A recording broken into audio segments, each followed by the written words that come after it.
In today's lecture, we are going to discuss about very important topic of physical chemistry that is atomic structure. ठीक है, तो अगर हम atomic structure की बात करेंगे, अगर हम नीट की पहले बात करेंगे तो नीट में इससे 1 to 2 क्वेश्चन पूछे जाते हैं। और अगर हम जेई की बात करेंगे तो 1 to 2 question are asked from this section. ठीक है, तो हमने जो ये चैप्टर हैं इसको हमने डिवाइड किया हुआ है 9 सब टॉपिक्स में। ठीक है, जो पहला सब टॉपिक है दैट इज सब एटॉमिक पार्टिकल्स। ठीक है, जिसको हम आज डिस्कस करने वाले हैं। उसके बाद we will discuss about atomic models, after that development of Bohr's model of an atom, after that Bohr's atomic model, after that quantum mechanical model, after that quantum numbers, then orbital wave distribution. ठीक है, after that we will discuss about electronic configuration. ठीक है, तो without wasting your time हम जो पहला सब topic है उसको आज पढ़ने वाले हैं दैट इज़ सब एटॉमिक पार्टिकल्स। तो हम यहाँ पर पहले जो हैं हम यहाँ पर 3 सब एटॉमिक पार्टिकल्स के बारे में पढ़ेंगे। पहला जो है इलेक्ट्रॉन, इसकी प्रॉपर्टीज़, डिस्कवरी के मतलब पढ़ेंगे। ठीक है, मास, ई अपॉन एम रेशो। ठीक है, चार्ज, तो इन सब के मतलब पढ़ेंगे। प्रोटॉन के मतलब भी हम पढ़ेंगे और न्यूट्रॉन के मतलब पढ़ेंगे। And at the last we will discuss about some elementary particles, जैसे एंटी प्रोटॉन होता है, म्यू म्यूज़ॉन होता है, पाई म्यूज़ॉन होता है, पियोन होता है, न्यूट्रिनो होता है, पॉजिट्रॉन होता है। वो भी हम डिस्कस करेंगे लेकिन लास्ट में। ठीक है, because they are less important. अभी अगर हम एनसीईआरटी की बात भी करेंगे तो एनसीईआरटी में भी यही 3 सब एटॉमिक पार्टिकल्स जो हैं इनके मतलब डिस्कस किया हुआ है। ठीक है,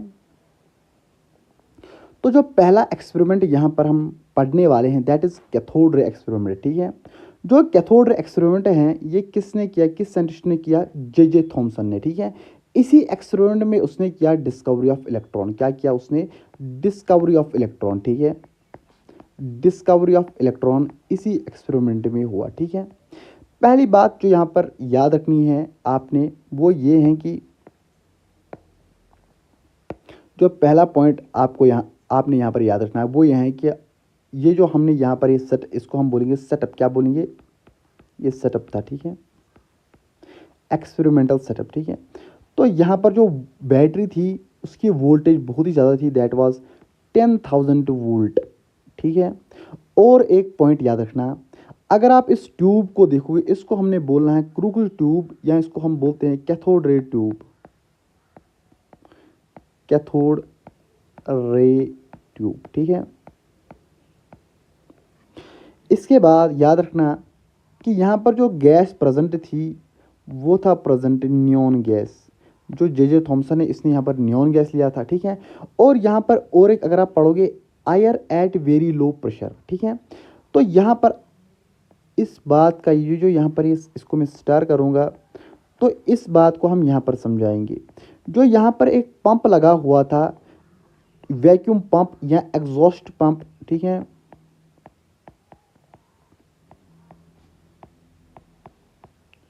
तो इस पंप की मदद से हमने यहाँ पर जो गैस था उस गैस को थोड़ा हमने यानी बहुत सारा गैस हमने यहाँ से रिमूव किया और हमने यहाँ पर एक कंडीशन बना दी जिसको हमने कहा partial vacuum condition, partial vacuum condition. तो यहाँ पर हमने बहुत सारा गैस बाहर निकाला। तो उस बाहर गैस को बाहर निकालने की वजह से हमारा जो यहाँ पर प्रेशर था वो कितना, approximately it was around 10⁻⁻⁶, it was around 10⁻⁻⁶ pascal, यानी बहुत ही कम प्रेशर था। ठीक है, इसके बाद यहाँ पर थॉमसन ने लगाया एमोमीटर। ठीक है, एमोमीटर, एमोमीटर एक ऐसा डिवाइस होता है जिससे हम करंट को मेजर करते हैं, करंट को मेजर करते हैं इन एम्पियर्स। ठीक है, इन एम्पियर, इससे हम करंट को मेजर करते हैं। बेसिकली एक ऐसा एक डिवाइस हुआ होता है और यहाँ पर इसमें रीडिंग लगी हुई होती है। ये एक नीडल होती है। ठीक है, तो जो ये नीडल है जितना इसमें से करंट जाएगा तो ये नीडल इसके हिसाब से यहाँ यहाँ जाएगी, वहाँ पर ये वैल्यू दिखाएगी। ठीक है, आई आपको समझ बात। और अगर ये नीडल डिफ्लेक्ट करेगी, अगर ये नीडल डिफ्लेक्ट करेगी यानी मूव करेगी, डिफ्लेक्ट करेगी। ठीक है, तो इसका मतलब ये है कि अगर ये नीडल डिफ्लेक्ट कर गई दैट मीन्स कि जो सर्किट है उसमें अभी करंट चल रहा है। ठीक है,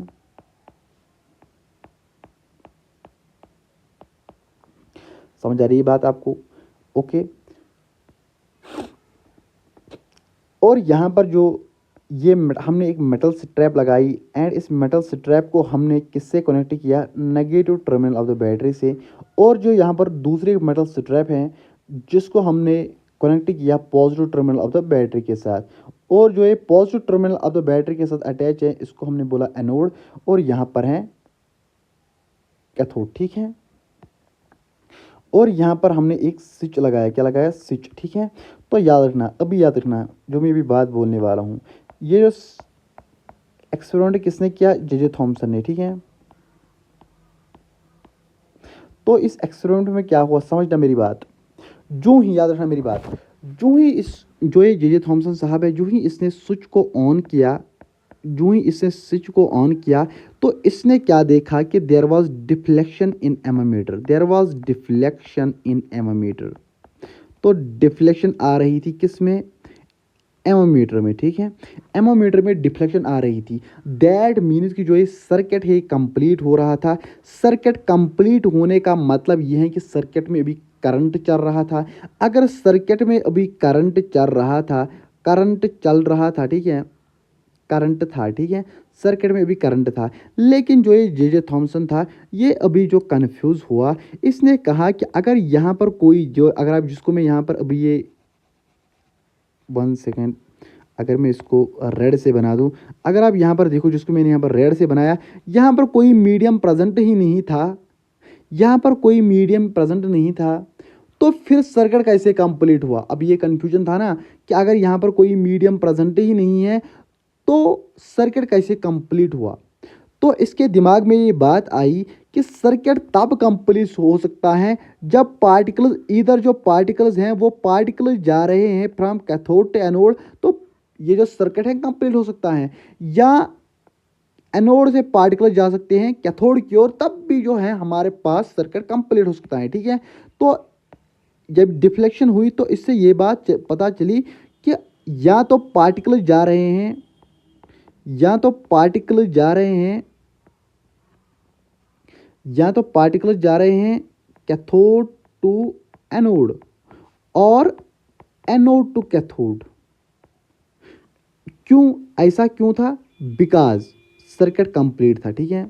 सर्किट जो था कंप्लीट था, सर्किट में अभी करंट चल रहा था, सर्किट में अभी करंट था। ठीक है।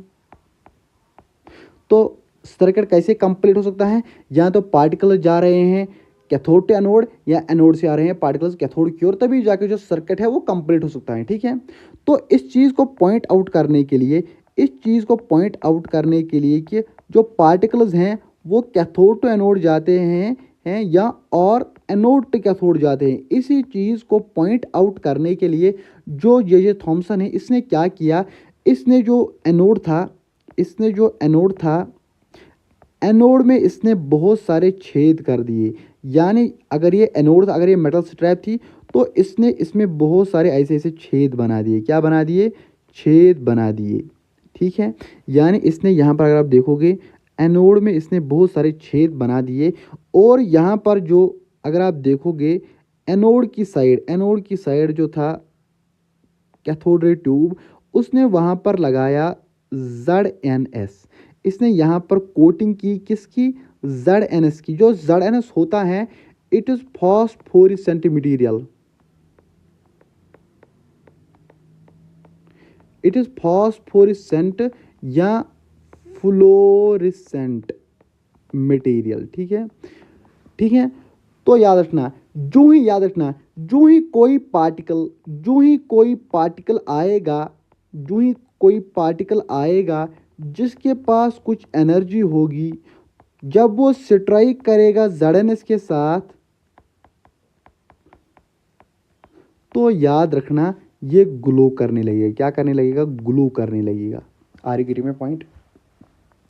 तो अब क्या हुआ, जब उसने एनोड में छेद कर दिए और जो एनोड के साइड में कैथोड रे ट्यूब था उसको उसने कवर किया बाय जिंक सल्फाइड स्क्रीन। ठीक है। तो इसने एक्सपेरिमेंट को रिपीट किया। जो जे थॉमसन है, जे थॉमसन ने एक्सपेरिमेंट को रिपीट किया, इसने एक्सपेरिमेंट को रिपीट किया, लेकिन अभी क्या, इसने एक्सपेरिमेंट को रिपीट किया, लेकिन अभी क्या कंडीशन थी इसमें, अभी जो उसने थोड़ा बहुत चेंज लाई थी, वो इसने कुछ चेंज लाई थी अभी। एक तो उसने ऐड किया था ZNS, किस साइड में, एनोड की साइड में उसने ZNS किया था कवर, किस पे, कैथोड रे ट्यूब पे, ठीक है। जिंक सल्फाइड लगाया था इसने कैथोड रे ट्यूब पे ऑन एनोड साइड। एक तो ये चीज उसने लाई, दूसरी जो उसने चीज लाई, जो एनोड है उसने उसमें बहुत सारे होल्स किए एंड उसने एक्सपेरिमेंट को रिपीट किया। जो ही उसने एक्सपेरिमेंट को रिपीट किया तो उसने क्या देखा, उसने क्या देखा कि ZNS जो है यानी जिंक सल्फाइड जो है वो ग्लो करने लगा। अगर जिंक सल्फाइड ग्लो करने लगा दैट मीन्स कि इस पे कुछ पार्टिकल्स स्ट्राइक कर रहे हैं, इस पे कुछ पार्टिकल्स स्ट्राइक कर रहे हैं जिनके पास कुछ एनर्जी है, ठीक है। इस पे कुछ पार्टिकल्स से ट्राई कर रहे हैं।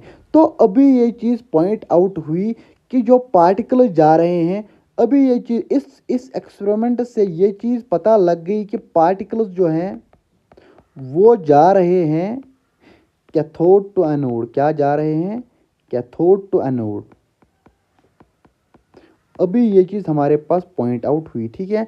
ये चीज़ हमारे पास पॉइंट आउट हुई कि जो पार्टिकल जो जा रहे हैं, पार्टिकल जो जा रहे हैं वो जा रहे हैं कैथोड टू एनोड, और जो एनोड में हमने छेद बना दिए, इन होल्स के थ्रू ये जाकर किस पे स्ट्राइक करते हैं। अगर ये इन होल्स के थ्रू जाएंगे, इन होल्स के थ्रू जाएंगे और किस पे स्ट्राइक करेंगे, ZNS पर। अगर ये ZNS पर स्ट्राइक करेंगे, अगर ये ZNS पे स्ट्राइक करेंगे, जब उन्होंने ZNS पे स्ट्राइक किया तो यहाँ पर क्या आया, ये ZNS ग्लो करने लगा। क्या करने लगा, ग्लो करने लगा, ठीक है। अभी ये चीज़ पॉइंट आउट हुई कि जो पार्टिकल जा रहे हैं वो जा रहे हैं फ्रॉम कैथोड टू एनोड, और जो ये बीम ऑफ पार्टिकल्स थी, यानी अभी जो ये पार्टिकल्स थे ये बीम में जा रहे थे। अभी जो ये बीम ऑफ पार्टिकल्स थे इन्हीं को हमने बोला कैथोड रे। क्या बोला, जे थॉमसन ने इन्हीं को बोला, यानी इन्हीं को हमने बोला कैथोड रेज। कैथोड रेज क्या होती हैं, ये बीम ऑफ पार्टिकल्स होती हैं, ठीक है। तो अब जे थॉमसन ने कुछ स्टडीज की, क्या की, स्टडीज। इन्हीं स्टडीज को लेटर ऑन हमने बोला, इन्हीं स्टडीज को हमने बोला लेटर ऑन, हमने इन्हीं को बोला प्रॉपर्टीज। क्या बोला, properties of, properties of cathode rays. तो पहला, अब इसने कौन सी चीज इन कैथोड रेज पे की, इसने क्या किया, समझना मेरी बात। पहले इसने क्या किया,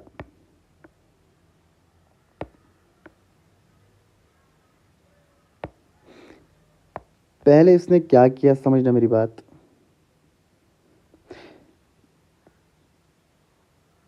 अभी इसने क्या किया, अभी इसने एक यहाँ पर एक ऑब्जेक्ट रखा, ठीक है। एक ऑब्जेक्ट रखा और इस ऑब्जेक्ट के पीछे एक स्क्रीन रखी। ये यहाँ पर इसने एक ऑब्जेक्ट रखा और इसके पीछे ये स्क्रीन रखी। क्या रखी, एक स्क्रीन। तो इसने क्या देखा, जब उसने ऑब्जेक्ट रखा और ऑब्जेक्ट के पीछे स्क्रीन रखी तो इस ऑब्जेक्ट की इमेज बन गई या इस ऑब्जेक्ट की शैडो बन गई, ठीक है। जब उसने ऑब्जेक्ट रखा तो यहाँ पर शैडो बन गई, ठीक है। तो आपको पता होगा जो सनलाइट होती हैं वो शेडो बना दिया। अगर वो किसी पे गिरेगी, अगर लाइट हम किसी पे डालेंगे, अगर हम लाइट किसी पे डालेंगे, समझना मेरी बात, लाइट अगर हम किसी चीज़ पे डालेंगे तो उसकी शेडो बनती है। क्यों उसकी शेडो बनती है, बिकॉज जो लाइट होती हैं, जो उसमें रेज होती हैं, वो ट्रैवल करते हैं स्ट्रेट लाइन में। तो जो अगर किसी ऑब्जेक्ट की शेडो बन गई दैट मीन्स कि जो कैथोड रेज हैं ये ट्रैवल करते हैं, कैथोड रेज जो हैं ये ट्रैवल करते हैं किसमें, स्ट्रेट लाइन में।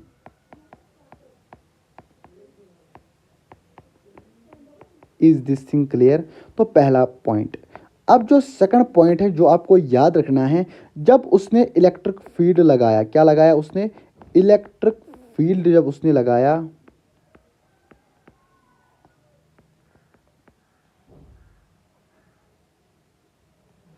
जो ही उसने इलेक्ट्रिक फील्ड लगाया, जो ही उसने इलेक्ट्रिक फील्ड, समझना मेरी बात,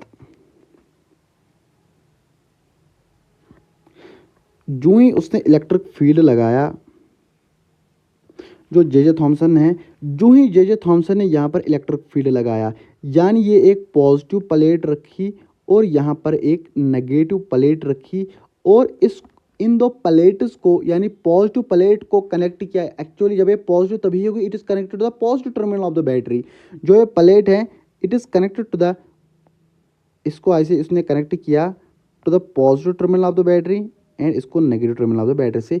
तो उसने क्या देखा कि जो कैथोड रेज अभी तक चल रही थी स्ट्रेट लाइन में, they get deflected towards positive plate. That means, इससे ये चीज़ क्लियर हुई, उस इससे ये जब उन्होंने यहाँ पर एक पॉजिटिव प्लेट रखी, ठीक है, और यहाँ पर इसने एक नेगेटिव प्लेट रखी, ये पॉजिटिव प्लेट है, ये नेगेटिव प्लेट है, यहाँ से इसने बैटरी से कनेक्ट कर रखा है पॉजिटिव एंड नेगेटिव प्लेट।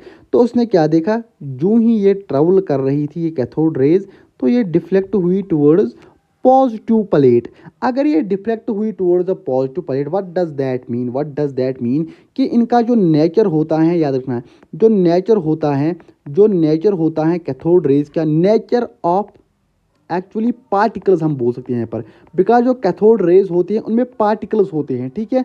तो जो नेचर ऑफ पार्टिकल्स था, यानी वो नेगेटिवली चार्जड था, ठीक है, यानी वो नेगेटिवली चार्जड पार्टिकल्स थे, because they get deflected towards positive plate. तो ये नेगेटिवली चार्जड पार्टिकल्स होंगे, ठीक है। इन नेगेटिवली चार्जड पार्टिकल्स को थॉमसन ने बोला नेगेट्रॉन्स। क्या बोला? लेटर ऑन एक साइंटिस्ट आया जिसका नाम था स्टोनी। क्या उसका नाम था? स्टोनी। तो स्टोनी ने क्या कहा कि जो ये नेगेट्रॉन्स हैं, इसने उनको नाम दिया इलेक्ट्रॉन्स। तो इलेक्ट्रॉन्स नाम किसने दिया? स्टोनी ने, ठीक है। ये चीज़ आपको क्लियर होनी चाहिए। जो थर्ड चीज़ आपको यहाँ पर याद रखनी है, that is magnetic field. Magnetic field, ठीक है। तो अब क्या था, अब यहाँ पर उसने लगाया मैग्नेटिक फील्ड। क्या लगाया? यहाँ पर रखा नॉर्थ पोल, यहाँ पर रखा साउथ पोल। तो उसने क्या देखा कि जो ये कैथोड रेज हैं ये डिफ्लेक्ट हुई, इन्होंने अपनी ट्रजेक्ट्री, पाथ जो उनका था वो चेंज किया। वो स्ट्रेट लाइन में अभी तक जा रही थी, लेकिन अब वो कहाँ की ओर बेंड हुई? Towards the north pole. यानी जब नॉर्थ पोल यहाँ पर मैंने रखा, north pole of the magnet और south pole of the magnet, अभी तक याद रखना, अभी तक जो इनकी ट्रजेक्टरी थी, जो उनका पाथ था, कैथोड रेज का जो पाथ है या पार्टिकल्स का जो पाथ था, दैट वाज स्ट्रेट लाइन। लेकिन जो ही वो हमने उनको मैग्नेटिज यहाँ पर लगाए, तो वो डिफ्लेक्ट हुआ towards the north pole. Particles deflected towards the north pole. That means, क्या हम ये चीज़ बोल सकते हैं कि ये डिफ्लेक्ट हुए?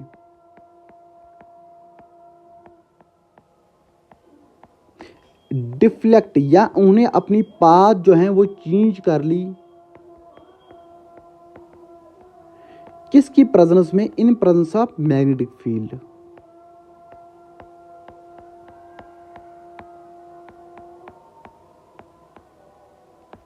ठीक है, ये चीज आपको याद रखनी है, ठीक है। इसके बाद फोर्थ पॉइंट जो है, जो आपको याद रखना है, इंपॉर्टेंट है। अगर जे जे थॉमसन ने अब क्या किया, जो ही ये नेगेटिवली चार्जड पार्टिकल्स, जहाँ जिनको हमने अभी बोला इलेक्ट्रॉन्स, जो ही ये जा रहे थे, इन्होंने इनके बीचों बीच एक थिन लेयर रखी। क्या रखी? एक थिन लेयर।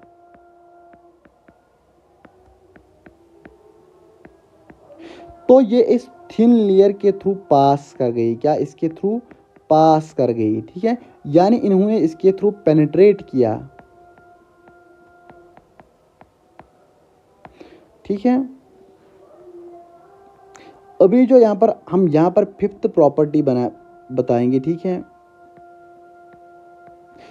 जो ही ये पार्टिकल चल रहे थे, जो ही ये नेगेटिवली चार्जड पार्टिकल चल रहे थे, ठीक है, तो याद रखना, हमने याद रखना जो ये जे थॉमसन है, इसने अब क्या किया,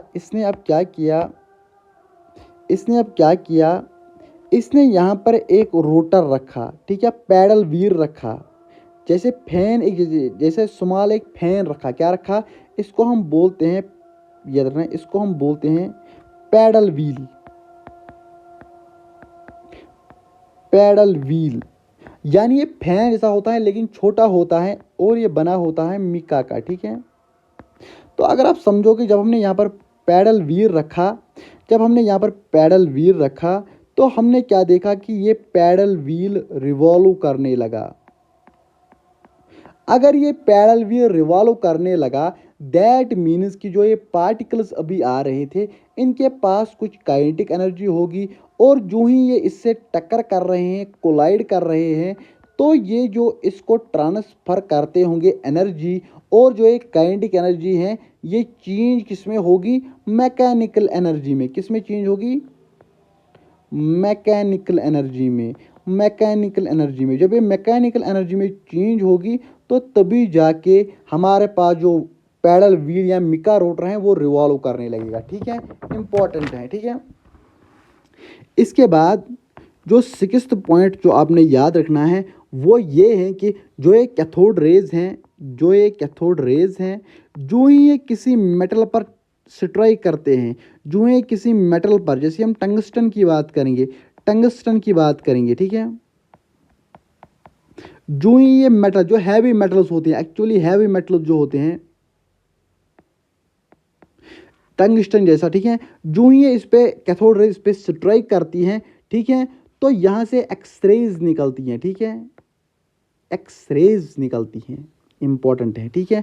और जो सेवंथ प्रॉपर्टी इनकी है, जो ही ये कैथोड रेज जा रही थी यहाँ पर, चलो अब मैं अगर आपको ऐसे समझा दूँ फिर से, ये हमने फिर से यहाँ पर कैथोड रे ट्यूब रखा, और अभी इसमें हमने जो गैस रखा, इस केस में तो नियॉन था, लेकिन अब हमने रखा हाइड्रोजन गैस, ठीक है, ये हमने रखा कैथोड, और ये हमने रखा यहाँ पर एनोड, ठीक है।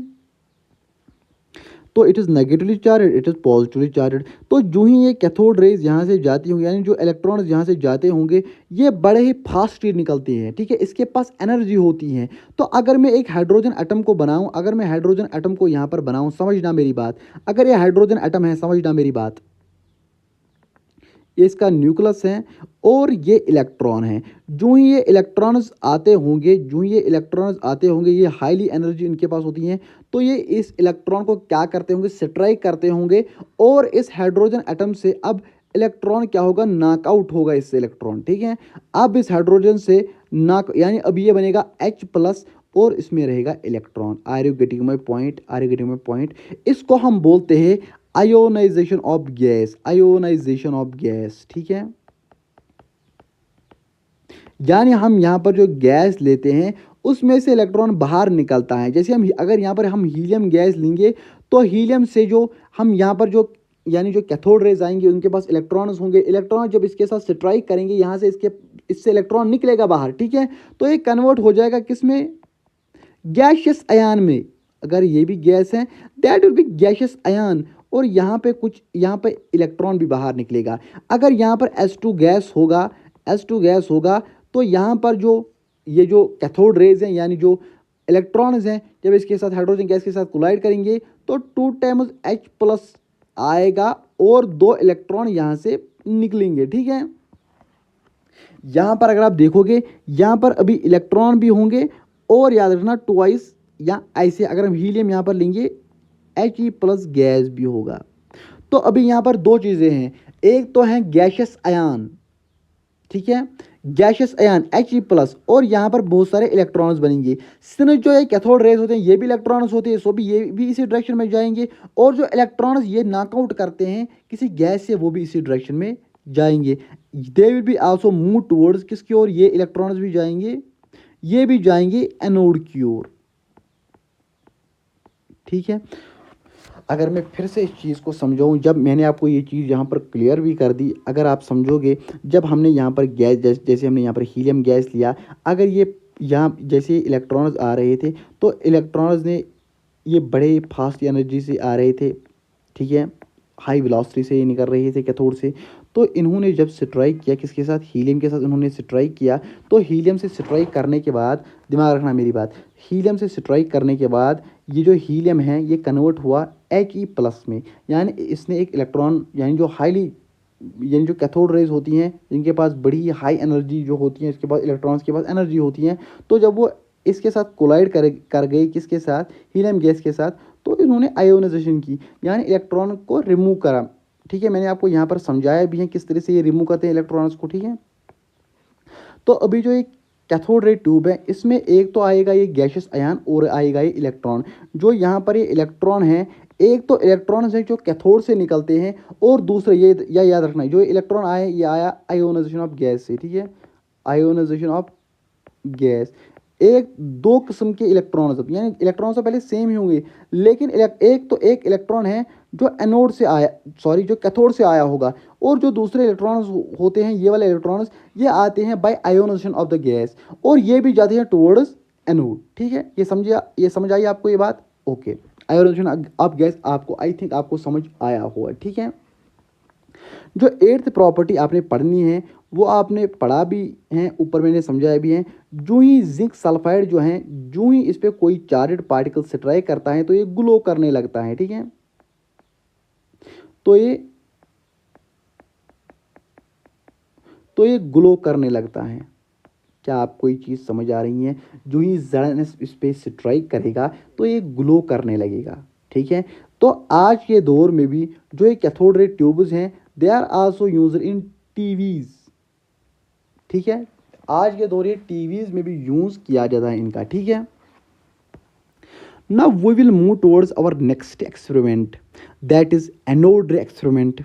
एनोड रे एक्सपेरिमेंट में क्या हुआ, एक्चुअली यहाँ पर डिस्कवरी ऑफ प्रोटॉन जो है, प्रोटॉन को किसने से डिस्कवर किया? रदरफोर्ड ने, गोल्डस्टेन ने नहीं किया। अब समझना आप मेरी बात। ठीक है, जो ये एनोड रे एक्सपेरिमेंट है, एनोड रे एक्सपेरिमेंट में किसने किया? गोल्डस्टेन ने। ठीक है, तो इस गोल्डस्टेन ने क्या कहा? इसने कहा कि अगर हमने कैथोड रे एक्सपेरिमेंट किया, उसने याद रखना, उसने रिपीट किया कैथोड रे एक्सपेरिमेंट को, इसने रिपीट किया। ठीक है, लेकिन इसने कुछ चेंजेस लाई। इसने क्या किया? इसने एनोड में होल्स नहीं किए, इसने जो छेद किए वो किए कैथोड में। किस में छेद किए? इसने कैथोड में छेद किए। किस में इसने छेद किए? कैथोड में इसने होल्स बनाए। पहली इंपॉर्टेंट बात ये है। और जो जड़नेस इसने लगाया वो लगाया इसने कैथोड रे ट्यूब पे ही, CRT पे ही, कैथोड रे ट्यूब पे ही इसने लगाया। ठीक है, इसने लगाया कैथोड रे ट्यूब पे ही। ठीक है,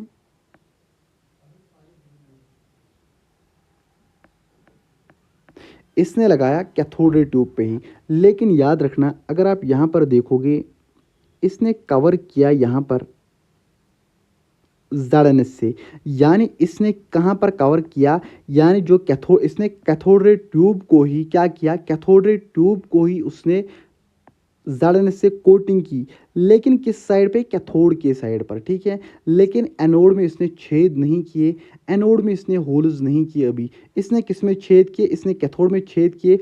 और याद रखना, जो कैथोड रे ट्यूब है उसका जो साइड है कैथोड के साइड पर, उसने वहाँ पर जड़नेस लगाया, जिंक सल्फाइड स्क्रीन, जो फास्फोरेसेंट मटेरियल होता है या फ्लोरेसेंट मटेरियल होता है, जिसपे जो ही इस पर कोई पार्टिकल स्ट्राइक करता है, जिसके पास एनर्जी होती है, तो ये ग्लो करने लगता है। ठीक है, तो इसने एक्सपेरिमेंट को रिपीट किया।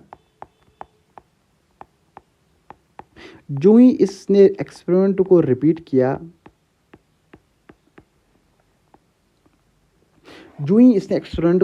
किया, तो यहाँ पर उसने क्या पाया कि अभी यहाँ पर जो इसने लगाया था जिंक सल्फाइड स्क्रीन, जड़नेस जो यहाँ पर इसने लगाया था कैथोड के साइड पर, तो ये जड़नेस भी अभी ग्लो करने लगा। तो ये बात कन्फर्म हुई जब पार्टिकल जा रहे थे, जब कैथोड रे कैथोड रेज जा रही थी, जब कैथोड रेज जा रही थी, एट द सेम, यहाँ की ओर जा रही थी, at the same time, at the same time, at the same time, at the same time कुछ पार्टिकल्स यहाँ से यहाँ की ओर भी जा रहे हैं। एक याद रखना, जब कैथोड से एनोड की ओर कुछ पार्टिकल जा रहे थे, इलेक्ट्रॉन जा रहे थे, एट द सेम टाइम कुछ पार्टिकल्स एनोड से कैथोड की ओर किसकी डायरेक्शन में भी जा रहे हैं, ठीक है। लेकिन याद रखना, याद रखना एक इंपॉर्टेंट मिसकंसेप्शन यहाँ पर होती है, याद रखना ये इंपॉर्टेंट पॉइंट आप याद रखना, ये जो पार्टिकल्स हैं ये एनोड से नहीं आते हैं, ये जो पार्टिकल्स हैं ये एनोड से नहीं आते हैं, ये जो पार्टिकल्स हैं ये एनोड से नहीं आते हैं, जाते तो हैं, इनकी जो डायरेक्शन होती है, their direction is from anode towards cathode, direction इनकी क्या होती हैं, from anode to cathode, anode to cathode की डायरेक्शन में जाते हैं, ठीक है। ये चीज इंपॉर्टेंट है, कैथोड टू एनोड की डायरेक्शन में जाते हैं, पहली बात आपने ये याद रखनी है, ठीक है, समझे ये बात आप। लेकिन याद रखना, याद रखना अब ये पार्टिकल्स होते क्या है एक्चुअली, जब हमने बात की कैथोड रे ट्यूब की, कैथोड रे ट्यूब की हमने बात की, जब हमने यहाँ पर बताया कि अगर ये कैथोड रे ट्यूब है, ये आपका कैथोड है, ये आपका कैथोड है, it is attached to negative terminal of the battery, और यहाँ पर it is attached to positive terminal of the battery, that is anode, that is positive, that is cathode, that is negative, and this is cathode ray tube, ठीक है। अभी अगर हमने for example मैं आपको यहाँ पर दिखा रहा हूँ, ये हीलियम हमने लिया हुआ है, या हमने यहाँ पर एक ही आप ले लो, ठीक है, समझना मेरी बात, हमने यहाँ पर लिया हुआ है, let me take example of, जैसे मैं यहाँ पर बता रहा हूँ, हमने यहाँ पर लिया हाइड्रोजन गैस, H2 गैस। अभी जो कैथोड से आ रहे थे, कैथोड रेज यानी जो इलेक्ट्रॉन्स कैथोड से आ रहे थे, उन्होंने किसके साथ टक्कर किया, ये इलेक्ट्रॉन्स जो हैं जब ये H2 गैस के साथ टक्कर कर रहे थे, कोलाइड कर रहे थे, तो इसमें हो रही थी आयोनाइजेशन, यानी ये किसमें, यानी ये कन्वर्ट होता था फिर 2 times H plus and 2 electrons, यानी यहाँ पर बनता था, ये भी गैसियस आयन ही होता था, ठीक है, ये होता था गैसियस आयन। या अगर हम यहाँ पर हीलियम गैस ले लेंगे, तो जो ही ये इलेक्ट्रॉन आएगा, कैथोड रेज जब यहाँ से आएंगी, तो याद रखना ये यहाँ से क्या करेंगे, इलेक्ट्रॉन यहाँ से भी आयोनाइजेशन ऑफ द गैस होगा, ठीक है, तो ये कन्वर्ट होगा किस में, He प्लस में, ठीक है, He प्लस में, यानी यहाँ पर ये गैसियस आयन बनेगा और ये इलेक्ट्रॉन बनेगा। ये जो इलेक्ट्रॉन यहाँ पर बनेगा, यहाँ पर समझना मेरी बात, यहाँ पर एक तो बनेगा, अगर यहाँ पर 2 टाइम्स H प्लस गैसियस और इलेक्ट्रॉन बनेगा, 2 इलेक्ट्रॉन, ये जो इलेक्ट्रॉन्स हैं ये जाएंगे किसकी ओर, एनोड की ओर, और याद रखना ये जो हमने यहाँ पर बनाया गैसियस आयन्स, ये कहाँ की ओर जाएंगे, कैथोड की ओर। सो हम ये बोल सकते हैं कि जो एनोड रेज होती हैं, हमने इनको बोला एनोड रेज, ठीक है, एनोड रेज जो होती है इनकी जो डायरेक्शन होती हैं, एनोड रेज की जो डायरेक्शन होती हैं, that is from anode towards cathode, लेकिन ये एनोड से नहीं आती हैं, but anode rays are actually gaseous ions, they are actually gaseous ions. जैसे अगर हम हीलियम लेंगे तो He प्लस गैस यहाँ पर आएगा। होप कि आपको ये चीज़ समझ आई होगी, ठीक है। तो अगर हम अब इनकी प्रॉपर्टीज़ के मुतालिक पढ़ेंगे, ठीक है, if we discuss about their properties,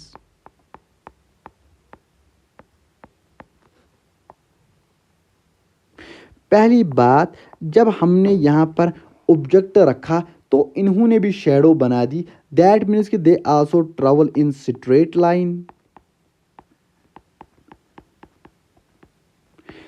ठीक है, जब हमने इलेक्ट्रिक फील्ड लगाया, ये पॉजिटिव प्लेट रखी, ये नेगेटिव प्लेट रखी, तो ये डिफ्लेक्ट हुए कहाँ की ओर, सॉरी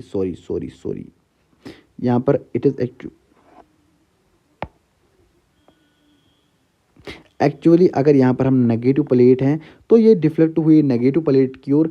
तो हम ये बता सकते हैं कि जो एनोड रेज हैं, जो एनोड रेज हो हैं, इसमें होते हैं पॉजिटिवली पार्टिकल्स, पॉजिटिव पार्टिकल्स।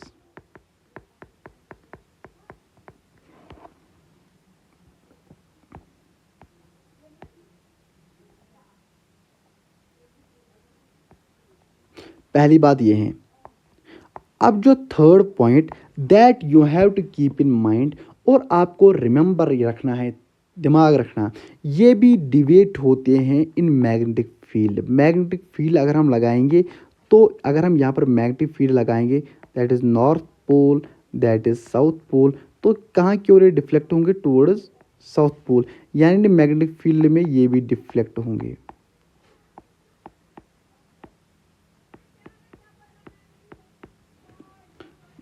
समझ,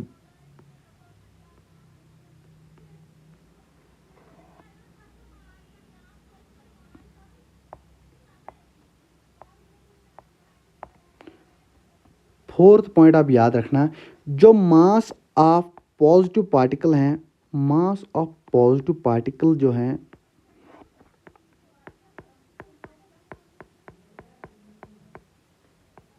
वो होता है atomic mass of gas taken. समझना मेरी बात, व्हाट डज दैट मीन। जो मास ऑफ द पॉजिटिव पार्टिकल, समझ, अगर मैं यहाँ पर बात करूँ हीलियम गैस की, जब हीलियम गैस, जब कैथोड रेज आएंगी, तो कैथोड रेज की वजह से आयोनाइजेशन होगी हीलियम गैस की, तो ये कन्वर्ट होगा He+ में, यानी gaseous ion.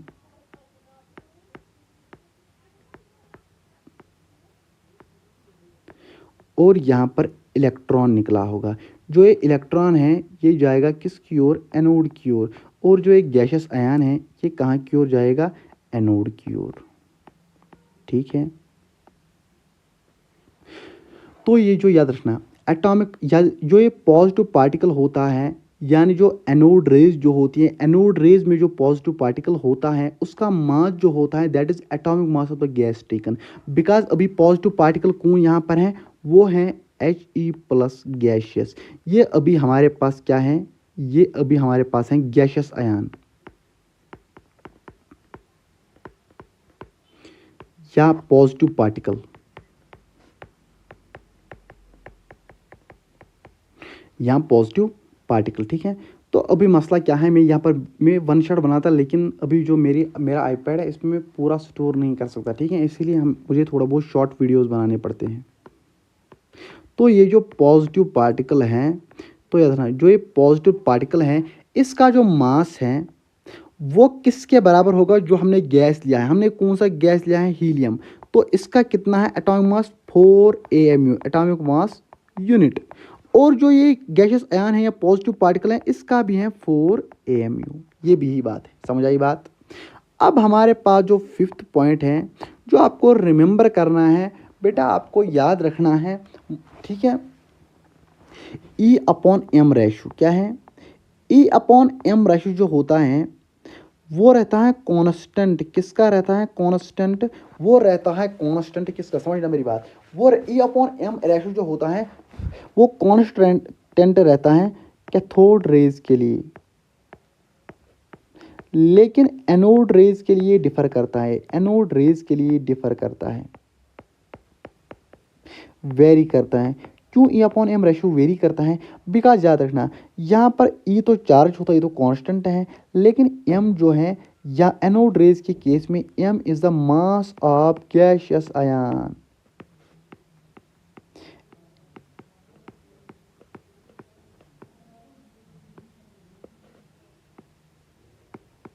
m is the mass of gaseous ion. अगर हम यहाँ पर पहले गैस लेंगे हीलियम, तो याद रखना m आएगा डिफरेंट। अगर हम हाइड्रोजन लेंगे तो मास आएगा डिफरेंट। समझ आ रही है मेरी बेटे आपको बात? यानी E अपॉन m जो है, m जो है मास ऑफ गैशियस आयन। अभी यहाँ पर जो गैशियस आयन है वो होगा He प्लस गैशियस। अगर हम जैसे हाइड्रोजन की बात करेंगे तो यहाँ पर H प्लस आएगा, ठीक है। यानी E upon m ratio vary करेगा, ठीक है, विद गैस। 6 प्रॉपर्टी जो हैं वो ये हैं, इंपॉर्टेंट हैं। प्रॉपर्टीज ऑफ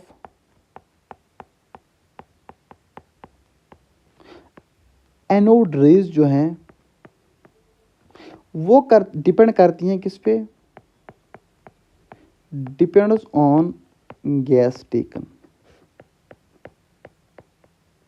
ये पॉइंट आपको याद रखना है। यानी एनोड रेज किस पे, जो उनकी प्रॉपर्टीज ऑफ एनोड रेज हैं वो डिपेंड करेगा कि हमने कौन सा गैस लिया है। आपको आई थिंक आपको ये चीज़ समझ आनी चाहिए, ठीक है। तो बाकी अगर आप देख लोगे ओवरऑल ही ईजी है, ठीक है। ये थ्योरेटिकल टॉपिक है और ईजी है। इसके बाद जो हमने टॉपिक पढ़ना है that is discovery of neutron. That is discovery of neutron.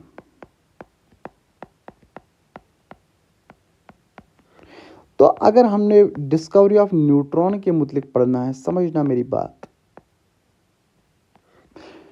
समझना मेरी पहली बात। ये जो डिस्कवरी की न्यूट्रॉन की किसने की? ये की चैडविक ने। किसने की? चैडविक। पहली बात, यहाँ पर पहले एक एक्सपेरिमेंट किया गया। एक्सपेरिमेंट नंबर फर्स्ट जो था वो क्या था? साइंटिस्ट ने पहले यहाँ पर हीलियम लिया।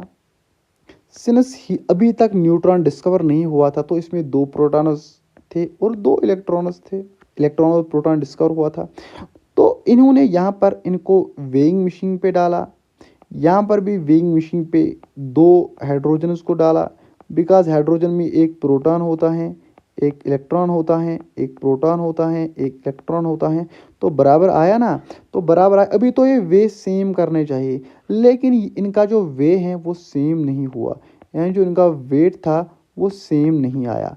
अब तो कन्फ्यूजन बढ़ गया कि अब जो ये हीलियम है इसमें कोई, इससे पता चला कि हीलियम में कोई और सब एटॉमिक पार्टिकल है।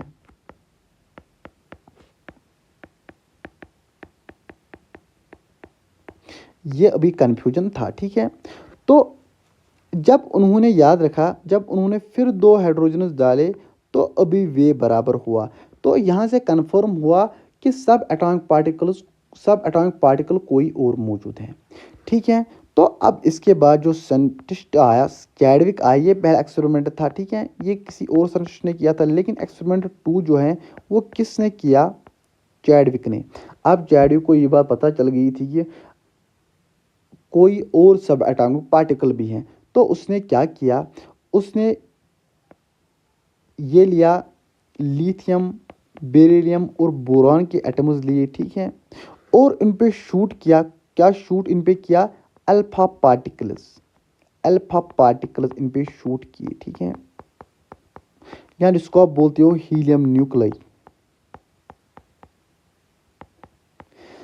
इस पे शूट किया। जब उसने इस पे शूट किया, उसने क्या देखा कि यहाँ पर कुछ पार्टिकल्स बाहर आ रहे थे, लेकिन इन पार्टिकल्स का क्या मसला था? इन पे कोई चार्ज नहीं था। चार्ज वाज जीरो, इन पे कोई चार्ज नहीं था। तो इसने क्या किया? इसने इनके आगे लगा दिया पैराफिन, यानी वैक्स। तो अब इसने क्या देखा कि यहाँ से बाहर आ रहे थे प्रोटॉन्स। क्या बाहर आ रहे थे? प्रोटॉन्स।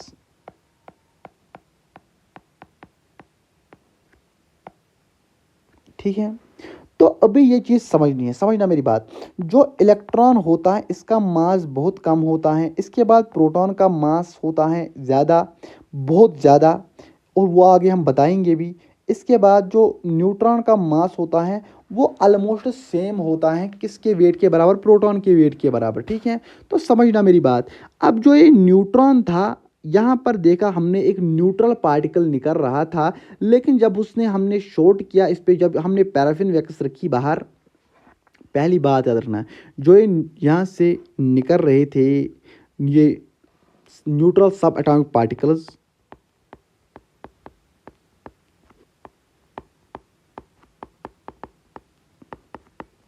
ये फास्टली निकल रहे थे, ठीक है।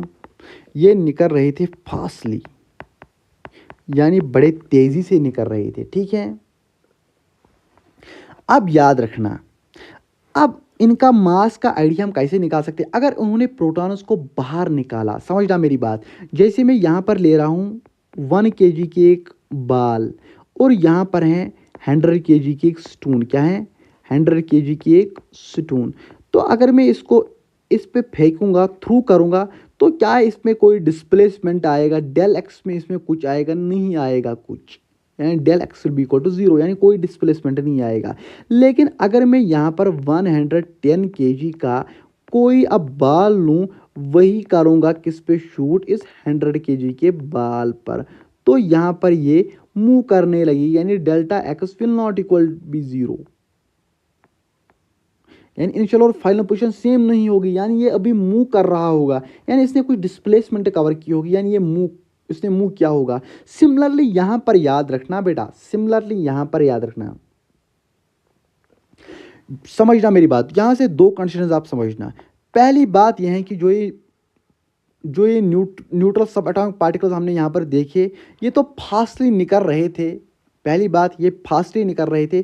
सेकंड बात याद रखना, अगर प्रोटॉन्स का मास ज़्यादा है, दैट मीन्स कि जो न्यूट्रॉन्स हैं उनका भी मास जो है, न्यूट्रॉन्स जो का जो मास है वो भी ज़्यादा ही होगा, न्यूट्रॉन्स का मास भी बहुत ज़्यादा ही होगा, तभी ये निकल सकते हैं ना, वरना अगर इनका मास कम होता तो ये नहीं निकल सकते। पहली बात इंपॉर्टेंट है, ये निकलेंगे, ठीक है। तो प्रोटॉन्स जो हैं, और यहाँ पर जो प्रोटॉन्स निकल रहे थे वो भी फास्टली निकल रहे थे, हाई फोर्स के साथ निकल रहे थे,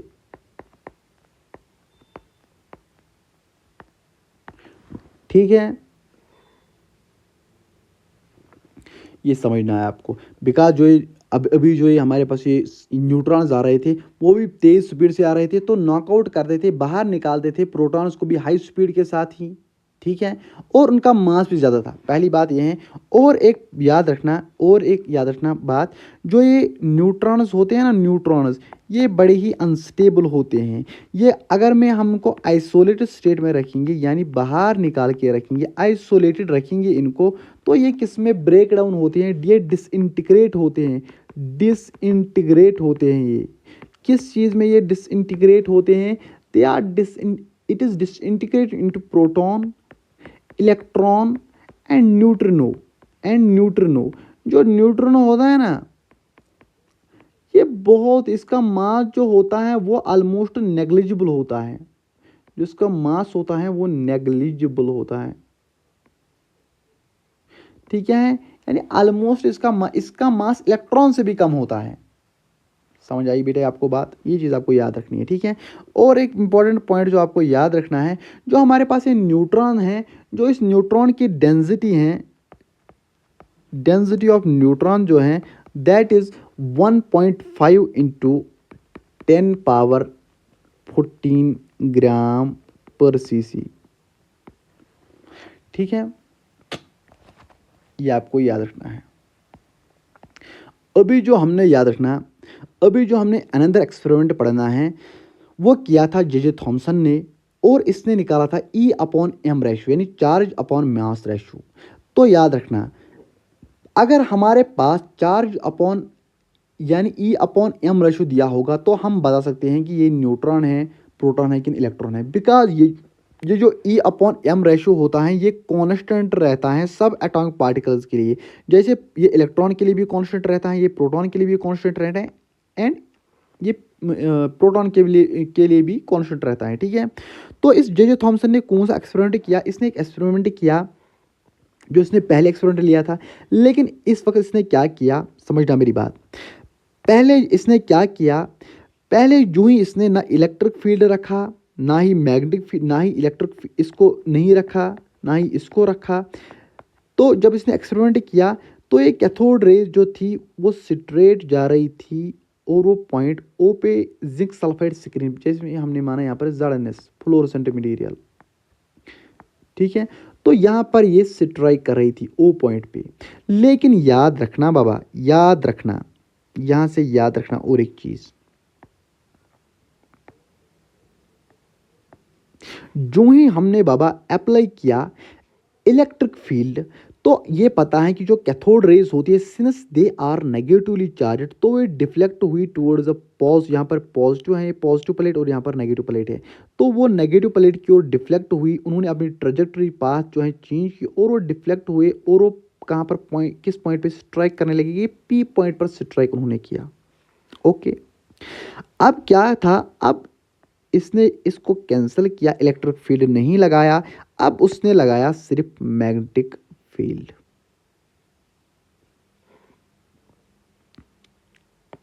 जब उसने मैग्नेटिक फील्ड लगाया, अगर मैं आपको ऊपर का पॉइंट एक बारी क्लियर कर दूं, समझना, मैंने आपको बताया भी था आई थिंक, जो जो यहां पर एनोड रेज थी वो किसकी ओर डिफ्लेक्ट हुई, टुवर्ड्स साउथ पोल। और जो कैथोड रेज थी वो किसकी ओर डिफ्लेक्ट हुई थी, टुवर्ड्स, कैथोड रेज किसकी ओर डिफ्लेक्ट हुई, टुवर्ड्स नॉर्थ पोल।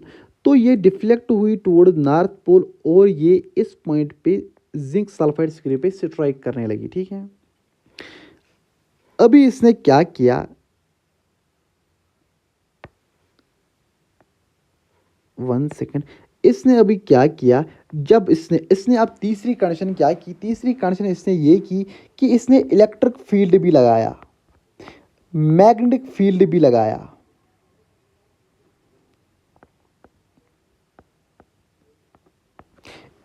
आपने पता है कि जो हमने बी हम निकालते हैं बाय मीन्स ऑफ बायो-सवार्ट्ज़ लॉ, ठीक है, बायो-सवार्ट्ज़, तो वहाँ पर हमको यहाँ पर वहाँ नहीं जाना है, फिजिक्स पे नहीं जाना है, तो समझना मेरी बात।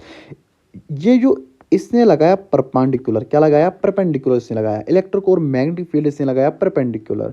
और यहाँ पर जो इलेक्ट्रिक और मैग्नेटिक फील्ड की स्ट्रेंथ थी वो उसने सेम रखी।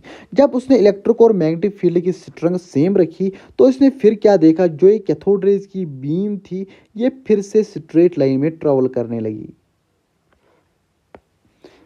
ये फिर से स्ट्रेट लाइन में ट्रेवल करने लगी, फिर से स्ट्रेट लाइन में ही आने लगी, ये फिर से ही स्ट्रेट लाइन में आने लगी। जब हमने क्या रखा, जब हमने इलेक्ट्रिक फोर्स यानी इनकी जो, जब हमने इलेक्ट्रिक फोर्स और मैग्नेटिक फोर्स बराबर रखा, यानी जब हमने इनकी इंटेंसिटी सेम रखी, स्ट्रेंथ जब हमने इनकी सेम रखी, तो ये फिर से उसी पॉइंट पे स्ट्राइक करने लगा।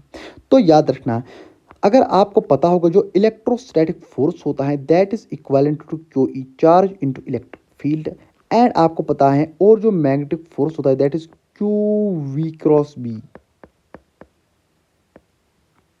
Are you getting my point?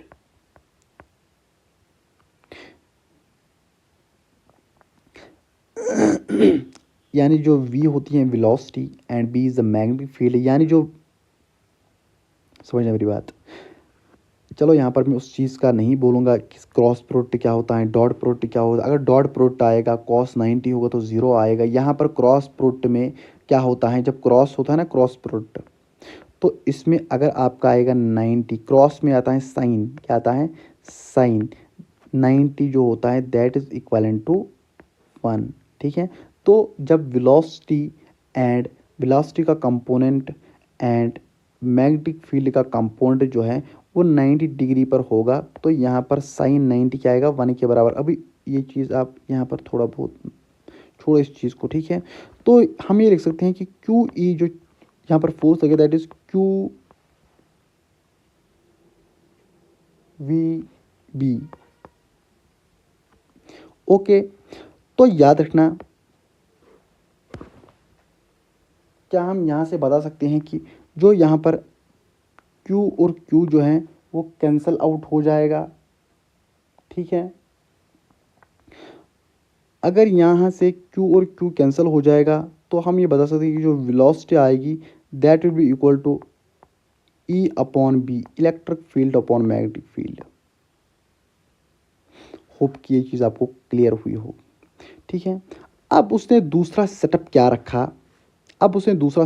रखा, उसने दो प्लेट्स लिए, एक लिया नेगेटिव प्लेट और एक लिया पॉजिटिव प्लेट। यानी नेगेटिव प्लेट आपको कहाँ से, ये नेगेटिव प्लेट कहाँ से आई होगी, when it will be connected to negative terminal of the battery and positive terminal is attached to positive terminal of the battery, ठीक है। तो आपको ये चीज़ पता होना चाहिए कि जो इलेक्ट्रिक फील्ड लाइन्स होती हैं that is from positive plate towards negative plate, ये इलेक्ट्रिक फील्ड लाइन्स होती। और यहाँ पर जो पोटेंशियल डिफरेंस हमने रखी है इन दो प्लेट्स के दरमियान, वो हमने रखी है V is the potential difference, ठीक है भाई, ठीक है। तो इससे पहले एक फिजिक्स का एक कंसेप्ट आपको मैं दूंगा,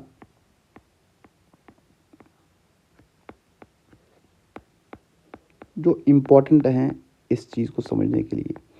अगर ये ग्राउंड है, क्या है, ग्राउंड है हमारे पास, ये हमारे पास ग्राउंड है, और मैंने एक बाल को यहाँ से उठाया और मैंने इसको यहाँ पे लाया, तो सम हाइट एच पे इसको मैंने लाया, तो इस मैंने कुछ वर्क की, और जो वर्क हैं यहाँ पर जो वर्क है इसमें पोटेंशियल एनर्जी स्टोर हुई दैट इज mgh।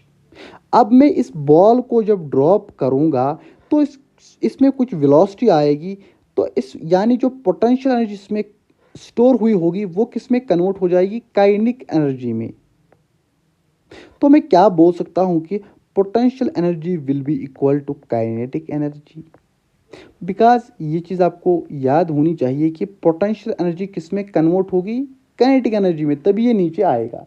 पहली बात ये है, जो पोटेंशियल एनर्जी इसमें स्टोर हुई होगी that will be mgh will be equal to, इसमें इसके पास कितनी काइनेटिक एनर्जी होगी, 1/2 mv²। तो m और m कैंसल आउट हो जाएगा, एंड ये यहाँ से 2 यहाँ आ जाएगा, 2gh will be equal to v²। तो v will be equal to √2gh, यानी ये वो वेलोसिटी होगी जब ये स्ट्राइक करेगा ग्राउंड के साथ यहाँ पर। तो इसको हम थोड़ा बहुत एक आइडिया आपका इसका होना चाहिए था, ठीक है। सिमिलरली अगर मैं यहाँ पर बात करूँ, अगर मैंने यहाँ पर जो दो प्लेट्स है इनके दरमियान जो पोटेंशियल डिफरेंस रखी वो रखी v। अगर मैं यहाँ पर समझना, यहाँ पर मैं इलेक्ट्रॉन को रख रहा हूँ, इलेक्ट्रॉन को मैं यहाँ पे रख रहा हूँ, तो जो इलेक्ट्रॉन है ये किस प्लेट की ओर जाएगा, ये जाएगा किस प्लेट की ओर, नेगेटिव पॉजिटिव प्लेट की ओर, सॉरी पॉजिटिव प्लेट की ओर ये जाएगा, ठीक है। और इस पर कितना फोर्स लगेगा, यहाँ पर F is equal to QE। ये बात भी आपको क्लियर होनी चाहिए। अनदर चीज जो आपको यहाँ पर याद रखनी है वो ये है कि अगर याद रखना, अभी मैंने इसको पकड़ के रखा है, इसको मैंने फोर, जैसे आप ऐसे मानो कि फोर्स से मैंने इसको पकड़ रखा है। जो ही याद रखना, आपको ये चीज़ पता होना चाहिए कि जो ही हम किसी इलेक्ट्रॉन को दो इलेक्ट्रिक फील्ड में रखेंगे जहाँ पर पोटेंशियल डिफरेंस V होगा, तो उसमें कुछ पोटेंशियल एनर्जी स्टोर हुई होती है, ठीक है। और जो वो पोटेंशियल एनर्जी स्टोर हुई होती है, पोटेंशियल एनर्जी जो इसमें स्टोर हुई होगी वो किसके बराबर होगी, QV के बराबर, ठीक है। ये पॉइंट भी आपको याद रखना है। अभी याद रखना, अभी जब मैं इस इलेक्ट्रॉन को छोड़ूंगा, मैंने एज्यूम किया है कि मैंने इसको फोर्स से पकड़ रखा है, मैंने ये एजप्शन है, ठीक है, एज्यूम मैंने किया है। तो इसके पास ये मूव करने लगेगा, जब ये मूव करने लगेगा यानी इसके पास वेलोसिटी होगी, यानी इसके पास काइनेटिक एनर्जी होगी। यानी पहले जो पोटेंशियल एनर्जी इसके पास थी वही अब किस में कन्वर्ट हुई, काइनेटिक एनर्जी में। तो मैं क्या बोल सकता हूँ कि potential energy will be equivalent to kinetic energy. तो क्या मैं बोल सकता हूँ बाबा कि QV will be equal to 1/2 mv²। यहाँ पर याद रखना, जो ये v है दैट इज वेलोसिटी और ये v है पोटेंशियल डिफरेंस। तो QV is equal to 1/2 me² upon b², because क्यों, because v is equal to E upon b, ऊपर ही हमने पढ़ा है, ठीक है बाबा। तो मैं क्या बोल सकता हूँ कि अगर मैं यहाँ पर Q लाऊं, चार्ज को यहाँ पर ही रखूँ, M को यहाँ पर ही रखूँ, M को यहाँ लाऊं, इस M को मैंने यहाँ पर लाया, ठीक है। और ई स्क्वायर अपॉन 2v/b² जो है, याद रखना, ये बात इम्पोर्टेंट है और याद रखना। यहाँ से ही आया ना चार्ज अपॉन मास रेशो जो हमें निकालना था, ई अपॉन एम रेशो। और एक बात यहाँ पर याद रखना, जो ई अपॉन बी का वैल्यू भी आता है ना, वो आता है 1/10 ऑफ सी, यानी स्पीड ऑफ लाइट। ये पॉइंट भी आप याद रखना, इसी के साथ याद रखना है, ठीक है बाबा। तो यहाँ से निकलता है। तो अब इसने क्या देखा, जो ही इसने एक्सपेरिमेंट किया तो इसने क्या देखा कि ई यानी ई अपॉन एम रेशो जो होता है वो इलेक्ट्रॉन के लिए क्या रहता है, इलेक्ट्रॉन के लिए उसका कितना वैल्यू रहता है, ई अपॉन -1.76 इंटू 10⁻11 कूलम्ब kg⁻। तो यूनिट क्यों ऐसा होता है, because coulomb is the unit of charge and आपको पता है मास का आता है kg, ठीक है। और याद रखना ई अपॉन एम रेशो जो होता है पॉजिटिव पार्टिकल्स का या एनोड रेज का, वो चेंज करता है, क्या करता है, चेंज करता है विद गैस, चेंज करता है गैस के साथ। अगर हम गैस चेंज करेंगे तो एम चेंज होगा, मास चेंज होगा, mass of the gas ion change होगा। जब mass of the gas ion change होगा, पॉजिटिव पार्टिकल का मास चेंज होगा, तो याद रखना E upon M ratio vary करेगा। लेकिन अगर हम स्पेसिफिकली प्रोटॉन की बात करेंगे तो E upon M of proton जो है वो किसके बराबर आता है, 9.57 इंटू 10⁻7 कूलम्ब kg⁻। और याद रखना जो ई अपॉन एम रेशो जो होता है न्यूट्रॉन के लिए, किसके लिए, न्यूट्रॉन के लिए, e upon M ratio of neutron is zero because e जो होता है charge on neutron is zero. ये बात इंपॉर्टेंट है, ठीक है। ये चीज़ आपको समझनी है, इसको मैं हाईलाइट भी एक बारी कर दूं। ये E upon M ratio of electron होता है, that is E upon M ratio of proton and that is E upon M ratio of neutron. ये फिक्स्ड रहता है, ठीक है। और ये सबसे ज़्यादा इंपॉर्टेंट ये है, अगर नीट या जेई में कभी क्वेश्चन पूछा जाएगा तो ई अपॉन एम रेशो इससे ज़्यादा प्रोबेबिलिटी है कि ये चेंज क्यों करता है, ठीक है। इसके बाद याद रखना, इसके बाद इंपॉर्टेंट है एक एक्सपेरिमेंट जिसको हम बोलते हैं मिल्कियन ऑयल ड्रॉप एक्सपेरिमेंट, ठीक है। तो जो मिल्कियन है इसने एक ऐसा एपरेटस लिया था, ठीक है, इसने एक ऐसा एपरेटस लिया था, एपरेटस एक ऐसा लिया था। इस एपरेटस में इसने 2 चैम्बर्स बनाए थे, जो ये हमने यहाँ पर ये ये इसने एक बीच में एक प्लेट जैसे रखी, ठीक है, एक प्लेट जैसे रखी। जो प्लेट, इसको हमने बोला चैम्बर नंबर 1 और चैम्बर नंबर 2, ठीक है। जो चैम्बर नंबर 2 है, नीचे वाला चैम्बर है, इसमें हमने रखा हाइड्रोजन गैस, ठीक है। और ये जो यहाँ पर आप देख रहे हो दैट इज एटोमाइजर। एटोमाइजर का काम क्या होता है, ये स्प्रे करता है, क्या स्प्रे करता है, ये स्प्रे कर, समझना मेरी बात, ये स्प्रे करता है ऑयल ड्रॉपलेट्स,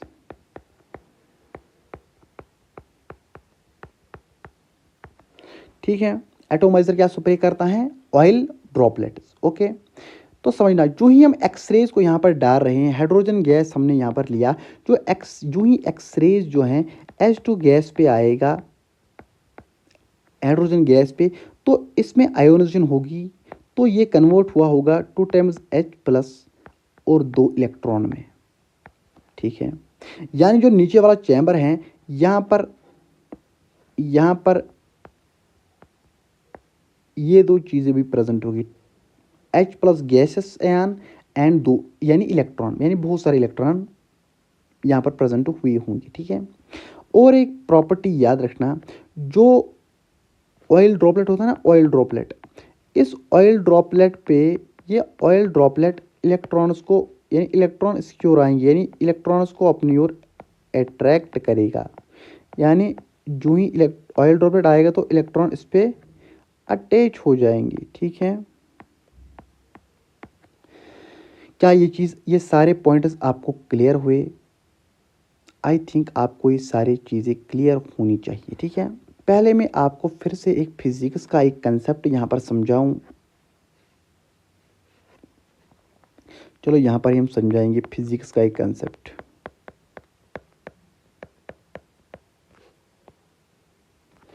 जैसे मैं एक बात करूं, आपने पढ़ा होगा स्टोक्स लॉ।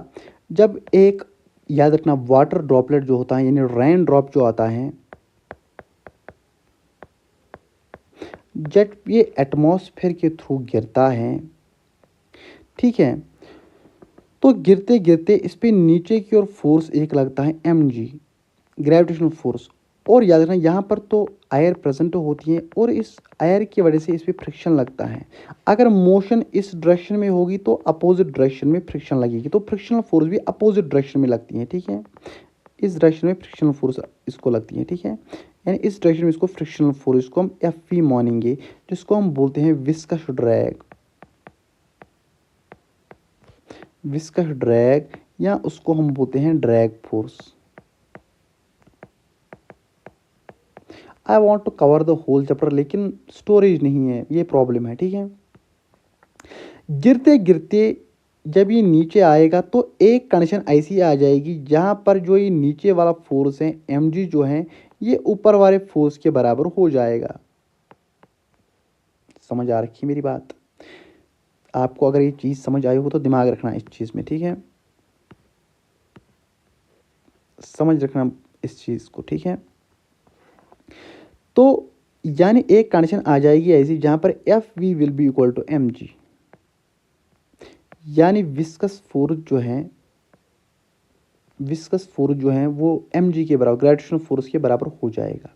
यानी इस कंडीशन में यहाँ पर एफ नेट जो है वो 0 के बराबर आएगा। अगर एफ नेट जो है, इस पे अभी नेट फोर्स कुछ नहीं लग रहा है, तो हम ये बोल सकते हैं if F is force equal to mass into acceleration, वो भी आएगा।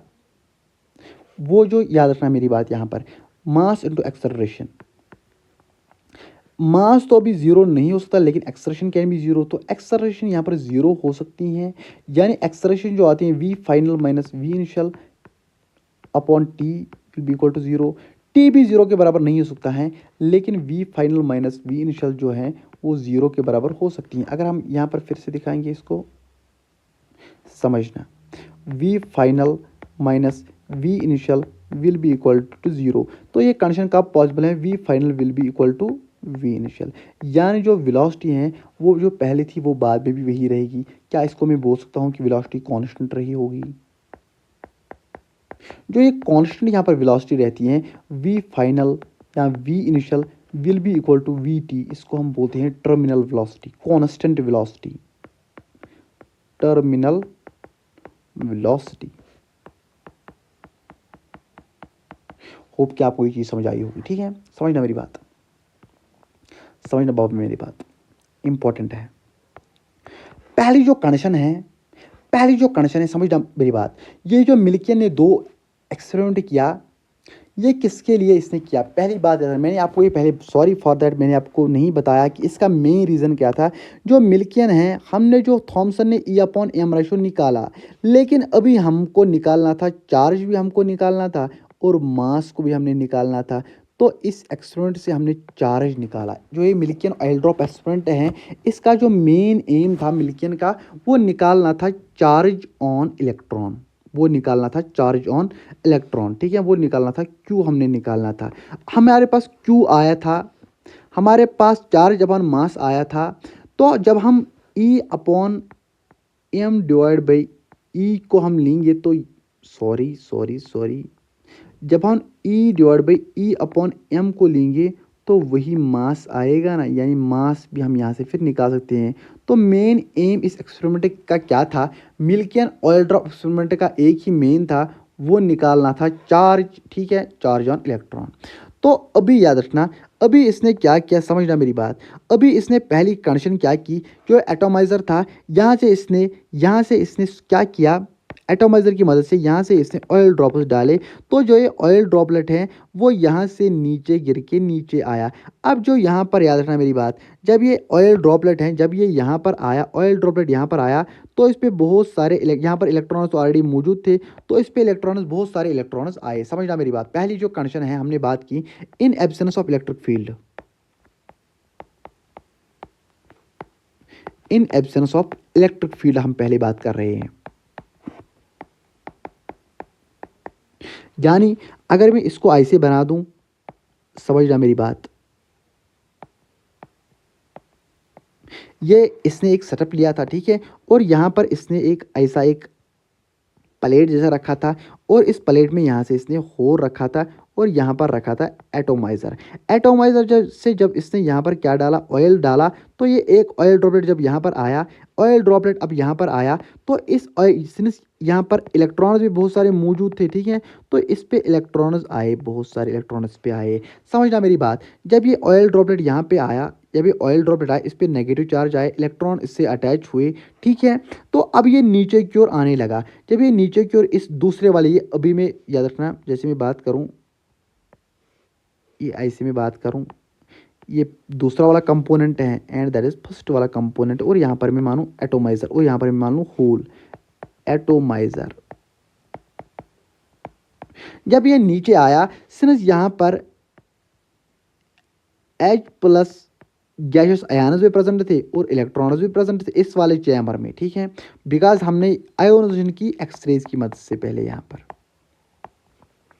अब जो ये पार्ट, अब जो ये याद रखना, ऑयल ड्रॉपलेट जो है, अगर मैं इसको यहाँ पर बना दूँ, जब ये ऑयल, इसको मैं नेगेटिव ऐसे मान लूँ, ठीक है, अभी मैं इसको ऐसे मान लूँ, ठीक है, जब ये नीचे आता होगा, सिंस यहाँ पर जो है, जब ये नीचे आता होगा, जब ये नीचे आता होगा, तो इस पर नीचे की ओर कौन सा फोर्स लगता है, mg, और यहाँ पर भी गैस प्रेजेंट है, यहाँ पर भी गैस प्रेजेंट है, ऊपर की ओर कौन सा फोर्स लगेगा, Fv, viscous drag, viscous drag, ठीक है।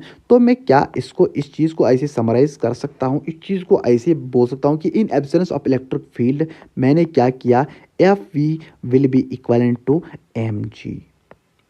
तो स्टोक्स लॉ क्या कहता है, जो विस्कस फोर्स आता है that is 6 pi eta are VT1, इसको मैं भी यहाँ पर बोल सकता हूँ। यहाँ पर भी एक टर्मिनल वेलोसिटी आएगी, जब यहाँ पर ये वाला फोर्स जो है, एक कंडीशन याद रखना, ये सिनेरियो आता है, जब ये सिनेरियो ऐसा आएगा, जब ये इस चैम्बर में गिरेगा, जब ये इस चैम्बर में आता होगा, तो एक कंडीशन एक ऐसी आएगी, एक सिनेरियो ऐसा आया होगा, जहां पर जो ऊपर वाला विस्कस फोर्स है वो नीचे वाले फोर्स के बराबर हुआ होगा, दैट मीन्स कि Fv के बराबर हुआ होगा, ठीक है। और जब Fv के बराबर हुआ होगा, तो ये कॉन्स्टेंट, तो याद रखना, ये कांस्टेंट वेलोसिटी के साथ मूव करेगा, बिकॉज मैंने आपको ऊपर ही समझाया, कांस्टेंट वेलोसिटी के साथ मूव करेगा। इसको हमने बोला VT1 के साथ ही मूव करेगा, टर्मिनल वेलोसिटी फर्स्ट के साथ ही मूव करेगा, यहाँ पर हमने बताया। अब जो याद रखना, मास जो होता है, मास को हमने बोलना है, we know that density is equal to mass per unit volume. तो हम ये बोल सकते हैं कि मास को हमने यहाँ पर लिखना है डेंसिटी इंटू वॉल्यूम। तो इसको हम लिख सकते हैं density of oil droplet into करेंगे वॉल्यूम इंटू करेंगे जी। तो क्या हम यहाँ से बोल सकते हैं, थोड़ा बहुत हम तेजी से चलेंगे, ठीक है। तो याद रखना, पहला जो एक ईटा होता है that is coefficient of viscosity,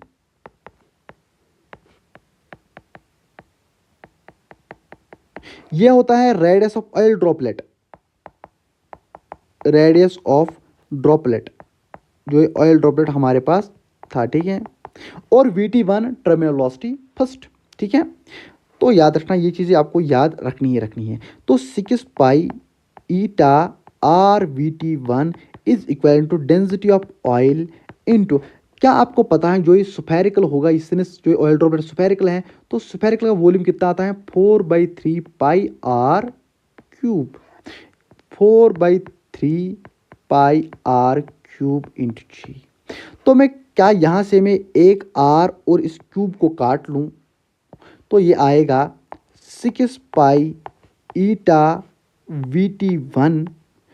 अब मैं यहाँ पे बता सकता हूँ कि 4/3 pi r square into density of oil into g.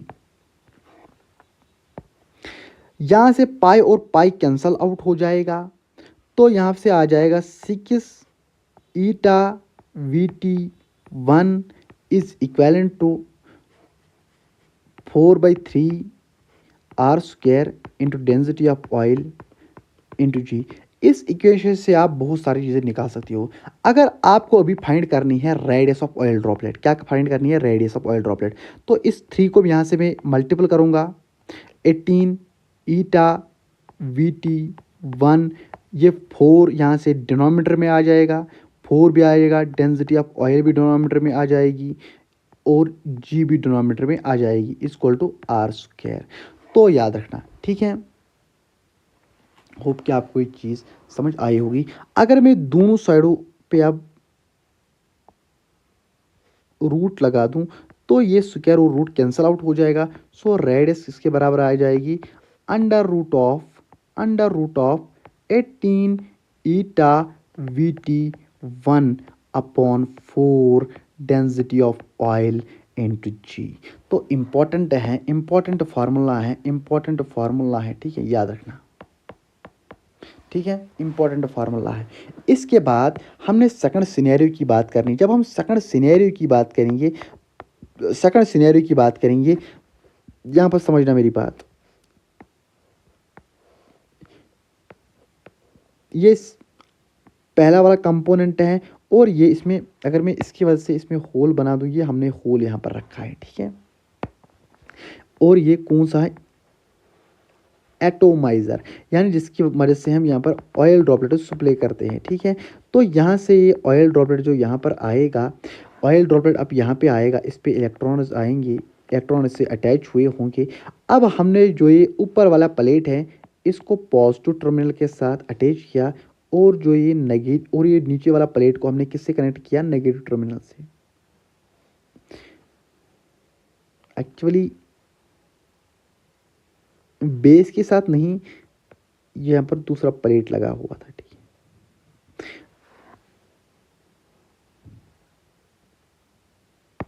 यहाँ पर इनके साथ समझना मेरी बात, थोड़ा बहुत आप मुझसे इतना सहमत रखना कि यहाँ पर ये आप यहाँ पर याद रखना कि यहाँ पर इनमें अटैचमेंट नहीं होती हैं, ठीक है। तो अब जब ये ड्रॉपलेट नीचे आएगा, इसको मैं ऐसे यहाँ पर बना दूँ, ठीक है, इसको मैं ऐसे बना दूँ, ठीक है। तो समझना थोड़ी बात। अभी ये जो पॉजिटिव टर्मिनल है इट इज़ नेगेटिव, ये पॉजिटिव प्लेट है, ये नेगेटिव प्लेट है, ठीक है। और electric field lines will be from this side to this side, this side to this side, this side to this side and this side to this side. तो अगर मैं यहाँ पर जो ये इसको मैं ऐसे बना दूं, पहले अगर आप इसको फिर से मैं बना दूं तो मैं इसको थोड़ा बहुत कंसाइज वे में बना दूंगा। ऐसे में बना रहा हूँ इस ऑयल ड्रॉपलेट को, इस पर नेगेटिव चार्ज रख रहा हूँ बिकॉज बहुत सारे इलेक्ट्रॉन इससे अटैच हुए होंगे।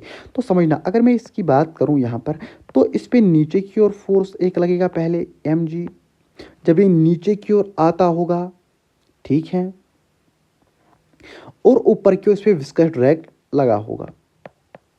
लेकिन जब हमने वोल्टेज को बढ़ा दी, जब हमने वोल्टेज को इंक्रीज किया, इलेक्ट्रिक फील्ड इंक्रीज हुआ, इलेक्ट्रिक फोर्स भी इंक्रीज हुआ होगा ना, इलेक्ट्रिक फोर्स भी इंक्रीज हुआ होगा, ठीक है। इलेक्ट्रिक फोर्स इस पे अब ऊपर की ओर लगेगा, तो जब वोल्टेज इंक्रीज की, इलेक्ट्रिक फील्ड इंक्रीज हुआ, इलेक्ट्रिक फोर्स इंक्रीज हुआ, तो अब ये ऊपर की ओर जाने लगेगा। तो जब ये ऊपर की ओर जाने लगेगा, अगर मैं इसकी नेगेटिव की बात करूं, तो अब इस पे ऊपर की ओर फोर्स लगेगा Fe, ये पॉजिटिव प्लेट की ओर भागेगा, और नीचे की ओर इस पे लगेगा mg। और याद रखना, मैंने आपको पहले ही बोला था, फ्रिक्शन उस डायरेक्शन में लगता है अपोजिट डायरेक्शन ऑफ मोशन। तो इसकी मोशन अभी ऊपर है, तो विस्कस ड्रैग कहाँ की ओर लगेगा? F लगेगा नीचे की ओर। जब ये जाता होगा, ऊपर की ओर जाता होगा, अभी एक सिनेरियो ऐसा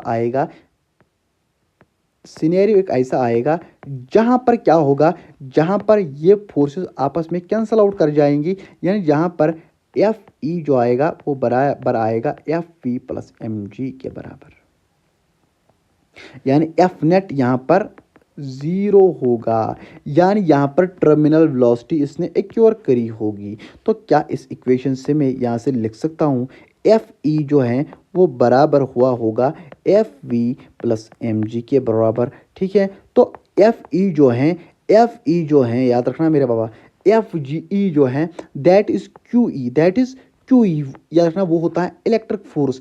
एफ वी क्या होता है, वो होता है viscous drag. 6 pi eta R, radius तो सेम रहेगी ऑयल ड्रॉपलेट की, लेकिन VT2 अभी जो टर्मिनल वेलोसिटी है वो सेकंड है। ठीक है, मैं VT2 मार रहा हूं। और mg जो है, अगर आप mg को यहां पर देखोगे, mg को इस इक्वेशन में अगर आपने देखना है तो mg किसके बराबर अभी आ रहा था, अगर आप यहां से आप देख लोगे वो आ रहा था 6 पाई ईटा RV1 के बराबर। यहां से बाबा mg किसके बराबर, FV के बराबर, यानी 6 पाई ईटा RVT1 के बराबर आ रहा था कि नहीं। तो मैं यहाँ से बोल सकता हूँ कि charge on electron will be equal to 6 pi eta RVT2 plus VT1 divide by करेंगे इसको इलेक्ट्रिक फील्ड से। बाबा याद रखना, दैट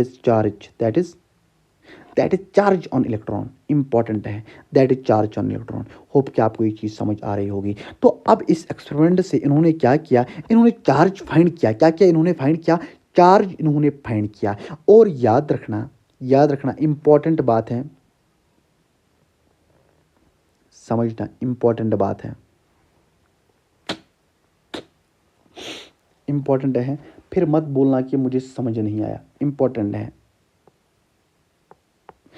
जो चार्ज आया वो आया था -1.6, चार्ज कितना आया था -1.6 into 10 power -19 coulomb.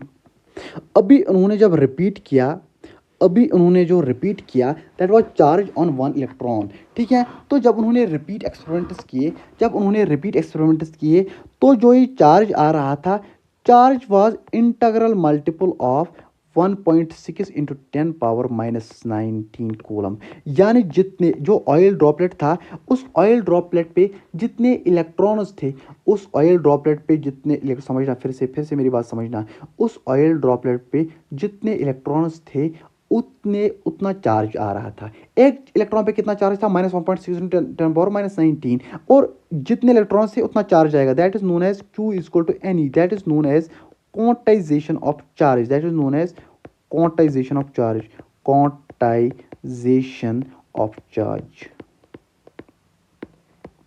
that is known as quantization of charge। क्या आपको ये चीज़ अभी concept, is that concept clear to you, hope कि आपको ये चीज़ समझ आई होगी। ठीक है, तो अभी हमारे पास E/m रेशो भी आया और चार्ज भी आया। तो क्या हम यहाँ से निकाल, समझना मेरी बात, मैं क्या बोल रहा हूँ। अभी हमारे पास E भी आया और E/m भी आया। तो अगर मैं E को डिवाइड करूं E/m से, वो मास आएगा ना। अगर मैं इलेक्ट्रॉन की बात करूं, it is charge on electron, it is E/m ratio of electron. तो मास ऑफ द इलेक्ट्रॉन के बराबर आएगा ना। तो यही चार्ज इलेक्ट्रॉन कितना था, -1.6 इंटू 10 पावर -19, जो मिल्कियन साहब ने निकाला। अभी जो E/m रेशो जो है वो कितना था, -1.76 into 10 power 11 kg coulomb kg inverse. तो यहाँ से ही मास ऑफ इलेक्ट्रॉन आया, वो आया किसके बराबर, mass of electron was equal to mass of electron कितना आया था, समझना मेरी बात। मास ऑफ इलेक्ट्रॉन आया था 9.11 इंटू 10 पावर -31 kg। पहली बात। अब हमने यहाँ पर कुछ थ्योरेटिकल चीज़ें याद रखनी है। जो मास ऑफ प्रोटॉन है ना, वो किसके बराबर होता है, 1.673 इंटू 10 पावर -27। ठीक है, 10 power -27, that is mass of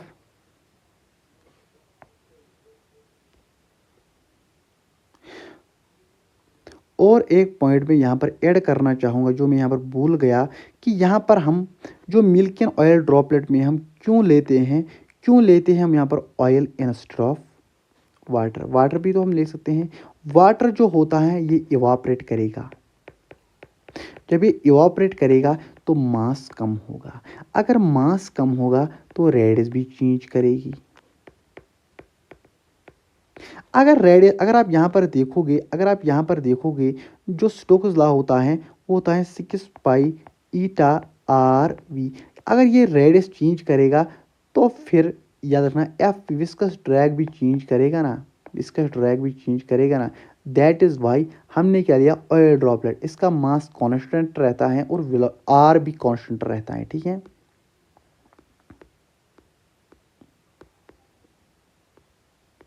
that is mass of proton. And एक इंपॉर्टेंट है, that is mass of neutron. Mass of neutron कितना होता है, समझना मेरी बात, -1.674 into 10⁻⁻27 kg।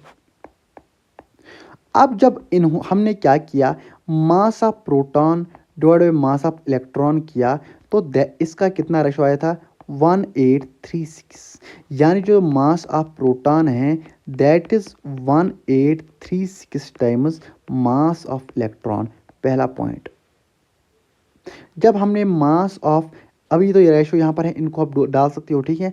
Mass of neutron divide by mass of electron जो हमने किया दैट वाज इक्वल टू 1839। यानी मास ऑफ न्यूट्रॉन जो है that is 1839 times mass of electron. ये पॉइंट भी आप यहाँ पे याद रख लेना, ठीक है। इसके बाद याद रख लेना, ठीक है, ये इंपॉर्टेंट, ये चीज़ें आप याद रख लेना, ठीक है। अगर कोई चीज़ मिस हुई उसके लिए सॉरी। ओवरऑल तो मैं अपनी बात कहूँ, ओवरऑल तो मैंने जितना मुझे था मैंने ओवरऑल तो तकरीबन सब।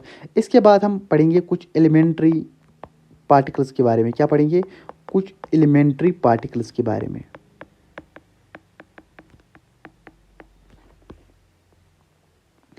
और एक यहाँ पर और एक पॉइंट याद रखना, रिलेटिव नहीं, रिलेटिव चार्ज तो मिल्कियन ने लिखा ना, लेकिन एब्सोल्यूट चार्ज ऑन इलेक्ट्रॉन किसने फाइंड किया, एब्सोल्यूट चार्ज ऑन इलेक्ट्रॉन किसने फाइंड किया, एम फैराडे ने, ठीक है, माइकल फैराडे, ठीक है। एलिमेंट्री पार्टिकल्स की अगर हम बात करेंगे, समझना मेरी बात, एलिमेंट्री पार्टिकल्स होते क्या हैं।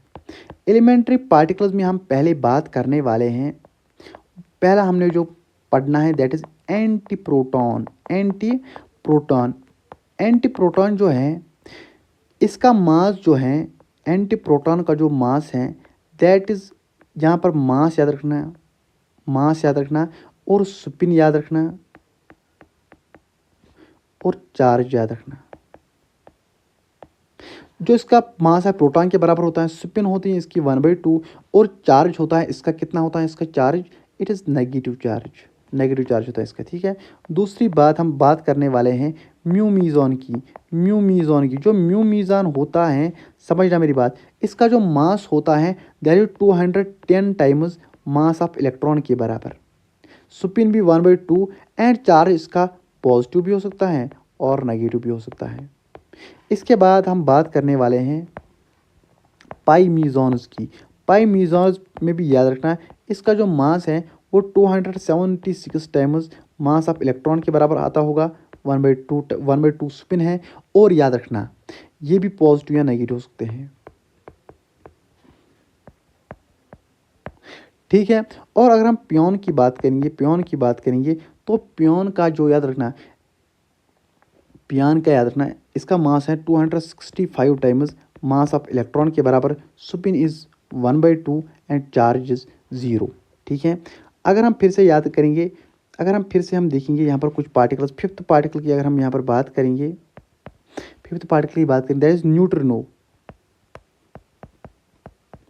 जो न्यूट्रिनो होता है याद रखना इसमें कुछ मास अगर हम बात करेंगे, इसका मास ही नहीं होता है, मास जो होता है वो कम होता है मास ऑफ इलेक्ट्रॉन से, यानी इसको नेग्लिजिबल मानते हैं हम। स्पिन इज 1/2, चार्ज तो हम कुछ नहीं बोल ही नहीं सकते हैं, ठीक है।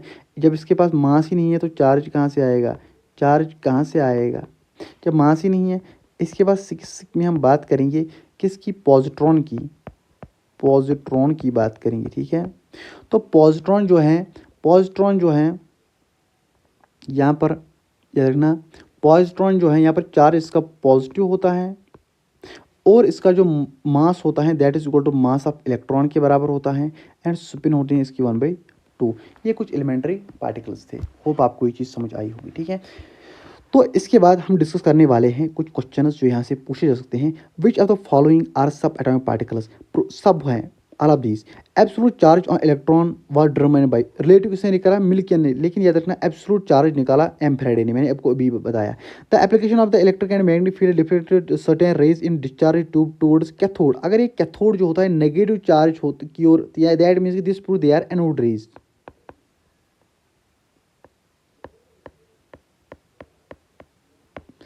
ठीक है। अगर आप यहाँ पर बात करोगे mass of neutron divide by mass of electron, वो आता है 1839 टाइम, ये आपको मैंने ऊपर ही दिखाया। और अगर हम फ्लोरेसेंस कौन प्रोवाइड करता है, strong fluorescence is observe when cathode rays strike the anode, this is due to Z zinc sulphide screen. अगर आप the nature of the anode rays depends on nature of the gas, बिल्कुल इस पर भी depend करता है, nature of electrode पे depend करता है, नेचर ऑफ बिल्कुल सब पे डिपेंड करता है, ठीक है। तो अगर आप ये क्वेश्चन नंबर 6 देखोगे, यहाँ पर हमारे पास है ई अपॉन एम रेशो निकालना है। ई अपॉन एम रेशो हम किसके लिए निकालेंगे, न्यूट्रॉन के लिए निकालेंगे, अल्फा पार्टिकल के निकालेंगे, प्रोटॉन के लिए निकालेंगे और इलेक्ट्रॉन के लिए निकालेंगे। अगर न्यूट्रॉन की बात करेंगे तो 0 आएगा, अगर हम अल्फा पार्टिकल की बात करेंगे तो चार्ज होता है 2 रेडियो, ठीक है, मास 4। प्रोटॉन की अगर हम बात करेंगे 1 चार्ज 1 मास। इलेक्ट्रॉन की अगर हम बात करेंगे चार्ज 1 लेकिन मास होता है 1/1/837, ठीक है, एटॉमिक मास यूनिट, ठीक है। इतना होता है इसका मास, समझना, इस इतना मास होता है इसका। तो इसका जो जो न्यूट्रॉन की अगर हम ई अपॉन एम रेशियो की बात करेंगे वो 0 के बराबर आएगा। अल्फा पार्टिकल आएगा, यहाँ पर चार्ज जो होता है +2 होता है तो इसका आएगा /4, वो आएगा कितना आएगा, वो 0.5। इसका आएगा वैल्यू 1 के बराबर और इसका आएगा 1837। ये थोड़ा बहुत लॉजिकल भी चीज़ है, समझने की बात है।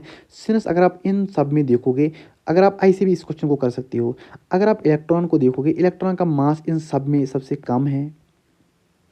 और याद रखना अगर इलेक्ट्रॉन का मास सबसे कम है, अगर आप देखोगे इलेक्ट्रॉन कहाँ पे एंड पे आता है,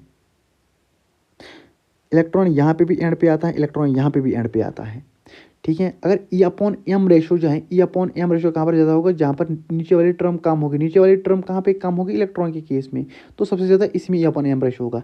और याद रखना सबसे ज़्यादा कम कहाँ पर होगी, सबसे ज़्यादा इलेक्ट्रॉन के केस में होगी, सबसे ज़्यादा कम कहाँ पर होगी भाई, न्यूट्रॉन के केस में, बिकॉज वहाँ पर जो क्यू होता है, यानी क्यू जो वहाँ पर होता है वो 0 के बराबर होता है, चार्ज 0 के बराबर होता है, ठीक है। तो अब हमने क्वेश्चंस करने हैं। इन्हें मिलकर oil drop experiment, a drop of radius r, एक radius of r and follows with density आपकी ये है, follows with v t in air and coefficient of eta if the viscous force acting on the drop is f, the terminal velocity of another oil drop of radius 2r। Simple question है भाई, simple question है, इस question को समझना। यानी एक oil droplet है वो गिर रहा है, ठीक है, सब कुछ सिनेरियो सेम रखा, सब कुछ सिनेरियो सेम रखा, ठीक है। तो हमें टर्मिनल वेलोसिटी बतानी है। तो हमें ये रिलेशन पता है कि r square is equal to 18 eta v t upon 4 times density of oil into g. तो अगर हम पहले केस की बात करेंगे, यहाँ पर सिर्फ रेडियस r स्क्वायर है और बाकी 18 तो यही रहेगा, ईटा भी कोफिशिएंट ऑफ विस्कोसिटी सेम है। टर्मिनल वेलोसिटी फर्स्ट इसको यहाँ पर बताया इसने, ठीक है, और 4 times density of oil into करेंगे जी।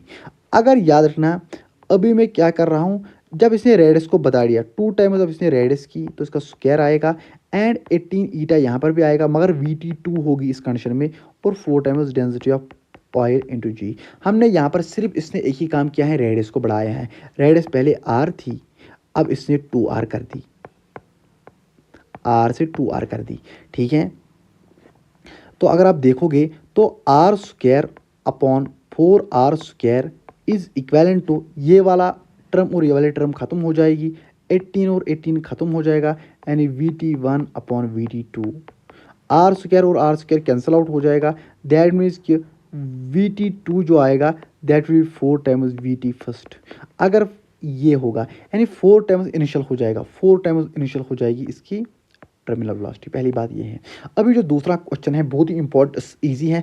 When oil drop of radius R and mass M neither falls nor rises, यानी एक ही जगह पे हैं, एक ही जगह पे हैं, the charge on the drop will be. तो अगर ये एक ही जगह पे हैं तो हमने ऐसी बात की कि अगर ये मूव कर रहा था, इलेक्ट्रिक फील्ड ऊपर की ओर लग रहा था, ऊपर की ओर अगर ये जा रहा होगा तो इस पे नीचे की ओर mg लगेगा और रिलेटिव मोशन की अपोजिट इस पे लगेगा Fv। लेकिन अब ये स्टैटिक पोजीशन में है, चल नहीं रहा है, तो फ्रिक्शनल फोर्स नहीं लगेगा बिकॉज रिलेटिव मोशन नहीं है। अगर रिलेटिव मोशन नहीं है तो Fv नहीं होगा। अगर Fv नहीं है तो मैं क्या ये चीज़ में हम बता सकते हैं कि Fe will be equal to mg। We know that, हमको ये चीज़ पता है, Fe जो होता है that is QE equal to mg। हमें क्या है यहाँ पर चार्ज हमें फाइंड करना है, चार्ज जो आएगा that is equal to mg upon electric field. ठीक है। Why we take oil like stearic acid, why not water. Water हम क्यों नहीं लेते हैं, MODE Millikan oil oxidant. Water को अगर हम लेंगे तो यहाँ से मास ये इवापोरेट कर जाएगा, मास डिक्रीज कर जाएगा, रेडियस चेंज कर जाएगी, यानी रेडियस भी ओवरऑल डिक्रीज ही होगी, रेडियस चेंज हो जाएगी। अगर रेडियस चेंज, अगर आपने ये इक्वेशन भी देखी होगी, अगर we know that F V viscous force कितना लगेगा 6 pi eta R VT terminal velocity. अगर आप यहाँ पर देखोगे अगर ये रेडियस ही चेंज हुई तो विस्कस ड्रैग भी चेंज होगा, तो इक्वेशन ही फिट नहीं करेगी। That is why will take oil droplet. यहाँ पर मास कांस्टेंट रहेगा, रेडियस कांस्टेंट रही होगी। ठीक है। होप आपको ये चीज़, that is why will take oil. ठीक है। होप आपको ये चीज़ समझ आई होगी। मुझे तेज़ी से इसलिए करना पड़ा बिकॉज स्टोरेज इसमें नहीं है। Thanks. Hope you will subscribe my channel.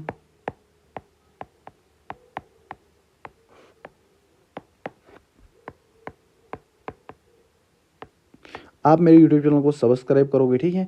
और ये बड़ा ही जो मैंने आपको लेक्चर बताया है that is for JEE mains, that is for advance and that is for NEET. तीनों एग्जाम्स के लिए बिल्कुल इक्वली है। ठीक है। थैंक्स।